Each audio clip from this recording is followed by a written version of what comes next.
Don't be naive. It's your choice if you wanna live, you know.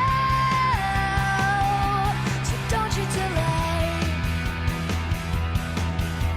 You're taking the brunt of both of your lives. Let's not Sarah, now, can you give us a Microwave Burrito 90-second rundown of how you got to where you are from your beginning in the rock side of things? From rock to dance, tell us about it. Oh, okay, right, in 90 seconds. Okay, I started a band, it was called the Super Jesus. We seem to have got lucky really quickly, put out a couple of albums that went platinum, put out 3 in a row that did really well. We decided we've done all we can with that band, so we decided to put it on hiatus for a while. I went solo. I put together a rock band that was not that distant from the Super Jesus. Did a record with them, had a duet with Chris Chaney from The Living End. Then I decided I wanted to do something different, so I went to live in London and New York and went to dance music for a while. And then I got a bit over doing too much dance music, so then I came back to Australia, toured as an acoustic act, rekindled with my old friend Mcleod, and now we've put a new band together and we're releasing another kind of record which is sort of more stripped back. Awesome. In a nutshell. Awesome, cool. All right, well, it sounds like you're pretty versatile, but I in wear your opinion... many hats.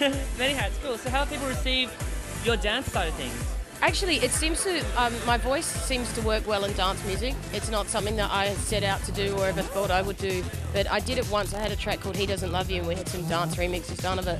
And suddenly it just did really well. It was like #1 here for ages, and it was #1 in like Eastern Europe for like 25 weeks or something. And I was like, oh, cool, maybe let's do another one. And we did another one called White Horse, and that was in the US dance charts for like 20 weeks in the top 20. Crazy. And we're like, Awesome. wow. So I just sort of did a few and they worked, and I was like, well, I may as well do it because I do enjoy doing it. And as long as it's tough to me, like as far as coming from a rock band, and the guitars are the things that are big, tough and heavy.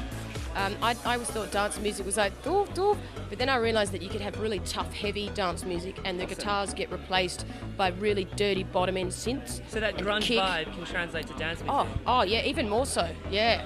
And once I discovered that, I was like, oh yeah, where have I been? Well, So here that's at why I enjoy it. Yeah, awesome. Well, here at leclubz, we are all about dance music. So do you have any advice to people who might be starting off in, say, you know, the acoustic kind of genre of things, who aren't looking at dance music at all? Do you reckon it's important to have an open mind when making music? Oh, absolutely. I mean, if you like music, if you like creating music, you should like all genres of music. Don't pigeonhole yourself, especially not this day and age, because you got to have your hand in a lot of pies. And you can be a soul acoustic singer, but you can offer your voice out to dance collaborations, and you can get to a much wider audience. You know, and you can still keep your soul because you're sitting there with your acoustic guitar and do what you love, Cool. but also get to a big audience and you make more money. It's great. It's always a plus. All right, well, thank you very much, Sarah. We're about to follow you on stage, so you rock out there. And yeah, you have a good one. Thanks, guys. Thank you very much. Cool. so strong.